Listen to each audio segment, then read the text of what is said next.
कर्नाटक में स्कूल के अंदर हिजाब को लेकर छिड़ा विवाद अब देशव्यापी हो गया है, क्योंकि जिस तरीके से कर्नाटक के स्कूलों में हिजाब पहनने को लेकर विवाद छिड़ा है, अब वो पूरी तरीके से तूल पकड़ता हुआ दिखाई पड़ रहा है और यह मामला अब देशव्यापी हो चुका है। देश के हर हिस्से में अब यह मामला लोगों की चर्चाओं का विषय बन चुका है, चाहे वह आम नागरिक हो या फिर राजनीति करने वाला कोई नेता। जहां प्रियंका गांधी कहती हैं महिलाएं चाहे बिकनी पहने, जीन्स पहने या घूंघट लगा कर रहें, यह उनका अधिकार है, लेकिन प्रियंका गांधी का यह जवाब कुछ समझ में नहीं आता। करके सवाल लेंगे और पहले इसी विषय पर अगर आप सवाल पूछें तो इसी विषय पर पूछना हूं मैं। शुक्रिया जी से पूछूं। प्रियंका जी, अभी आपने कहा एक-एक करके ले लीजिए। अभी आपने कहा कि चुनाव विकास के मुद्दे पर होना चाहिए। अभी आपने कहा कि चुनाव विकास के मुद्दे पर होना चाहिए। आपने बड़ी महत्वपूर्ण बात कही, लेकिन आज सुबह जो आपने हिजाब पे ट्वीट कर दिया, उससे आपकी पूरी विकास की धारा कहीं और मुड़ गई है। अच्छा, क्यों? अब हिजाब पर बहस छिड़ गई है। अच्छा, क्यों? मैंने हिजाब पे बहस छेड़ी? देखिए, एक महिला का अधिकार है, वो बिकिनी पहनना चाहे, वो हिजाब पहनना चाहे, वो घूंघट लगाना चाहे, वह साड़ी पहनना चाहे, वह जीन्स पहनना चाहे। इसमें कोई राजनीति की बात नहीं है, ना होनी चाहिए। पर स्कूल में बिकनी कहाँ से आ गई प्रियंका जी? स्कूल की बात है, वो शैक्षिक संस्थान की बात है, वहाँ पर बिकनी कहाँ से आ गई? देखिए, आप बोल बोल करके कुछ भी कह सकते हैं। किसी का अधिकार नहीं है कि वो एक महिला को कहे कि तुम ये पहनो।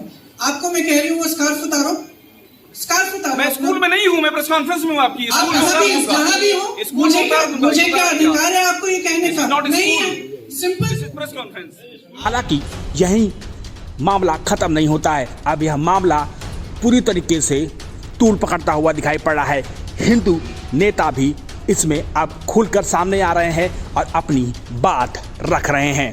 सुनिए आखिर क्या कहा इस हिंदू नेता ने। तो हिजाब का एक मामला चल रहा है, क्योंकि आप हिंदू नेता हैं, तो आप इसको कैसे देख रहे हैं?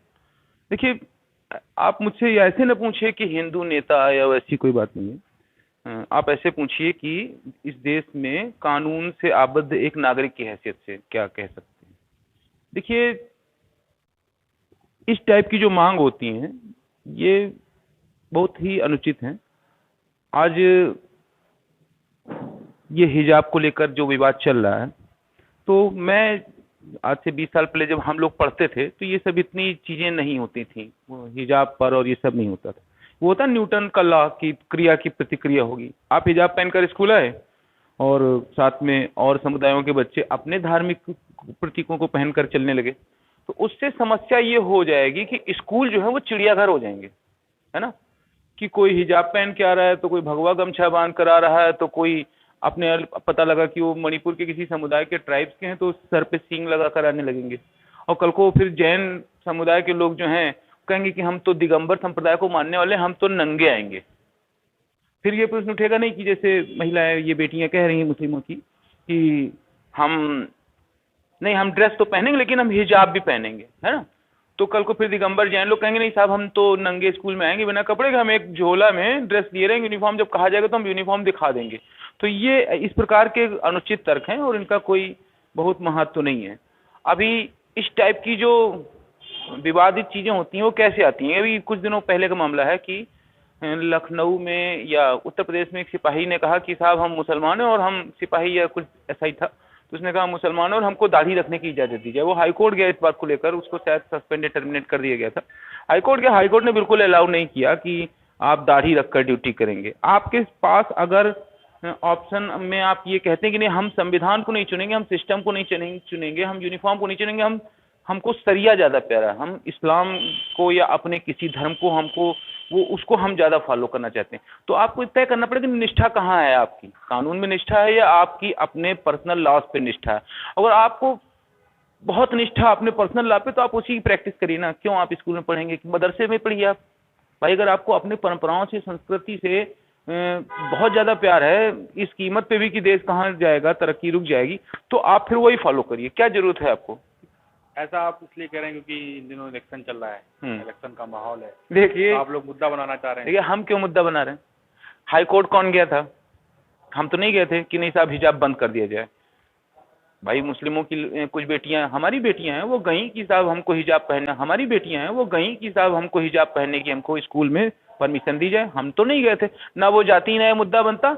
असल में ये लोग पहले इस टाइप के विवादों को तूल देते हैं, हवा देते हैं, भड़काते हैं, फिर उसके बाद पीड़ित दिखने लगते हैं और समुदायों, दूसरे समुदायों पर आरोप लगाने लगते हैं कि नहीं साहब ये चुनाव के कारण है। भाई ये बहुत बड़ा देश है, बहुत सारे राज्य, कहीं ना कहीं तो चुनाव होता ही रहता है, पंच का, प्रधानी का, विधायकी का, सभासदी का, तो चुनाव तो हर समय ही होता रहेगा।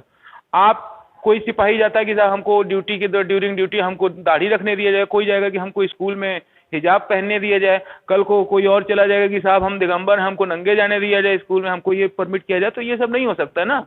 और आप कोर्ट गए थे ना, हम तो नहीं गए थे, हमने कोई ये तो नहीं कहा कि नहीं हम तानाशाही है और नहीं हिजाब पहनेंगे। आप हिजाब पहनिए। अब उसमें फर्जी में, और नेता लोग जो है ना, ये लोग इसमें हाइप लेने के लिए इसमें फालतू के कमेंट रहते हैं। तुमसे क्या मतलब, तुम किसी डेमोक्रेटिक पार्टी के नेता हो ना, चुनावी दल हो ना, तुम कोई मतलब कोई इमामों का संगठन तो हो नहीं। इस पे इमामों को बोलने दीजिए, जिसके समुदाय का मामला है वो बोले। अब वो कोई कांग्रेस का नेता कहेगा कि हमको बिकनी और जीन्स ये सब पहनने की स्वतंत्रता, आपको बिल्कुल स्वतंत्रता है, आप स्कूल में ना पहनिए, आप बीच पे जाइए बिकनी पहन के टहलिए, आप मॉल में जाइए आप जीन्स पहन के टहलिए, आपको कौन रोक रहा है, कोई भी कहीं जाएगा। अभी कल को साहब जैसे वकालत का मसला है, अभी कल को कोई कहेगा कि साहब हमारी सुन्नत में हम तहमत पहनेंगे, हम कोर्ट में तहमत पहन के बहस करेंगे। अब आप समझिए बड़ी स्थिति गंभीर हो जाएगी कि आप कोर्ट की यूनिफॉर्म नहीं पहनेंगे और तहमत पहन के सर पे टोपी लगा के पहुंच जाएंगे, तो नए क्लाइंट आएंगे, वो कैसे तय करेंगे कि आप वकील हैं कि चिकवा की दुकान है आपकी, कैसे तय करेंगे। ये सब समस्या है ना। यूनिफॉर्म ही तो बताती है कि आप क्या करते हैं। पुलिस वाला यूनिफॉर्म नहीं पहनेगा और सड़क पर किसी को धमकाएगा तो लोग उसके ऊपर चढ़ बैठेंगे। यूनिफॉर्म का बड़ा महत्व है। अभी पश्चिम बंगाल में 1000 मुस्लिम लड़कियों ने ये मांग की कि हमको हमारी पुलिस में नौकरी लग गई और हमको बुर्का पहनने की इजाज़त दी जाए। तो आप बताइए कि आप यूनिफॉर्म कह रहे हैं, हम यूनिफॉर्म पहनेंगे, हम बुर्का पहनेंगे। यूनिफॉर्म पहन लेंगे, ऊपर से बुर्का पहन लेंगे, तो हम कैसे जानेंगे कि आप पुलिस वाली हैं कि चोर हैं, कैसे पता लगेगा। अगर हमारी बच्चियां बुर्का निकाब पहनती है तो आपके पेट में क्यों दर्द हो रहा है? अगर असदुद्दीन ओवैसी भारत की पार्लियामेंट में दाढ़ी और टोपी पहनकर जा सकता है तो क्या मेरी बेटी हिजाब और निकाब पहनकर स्कूल क्यों नहीं जा सकती?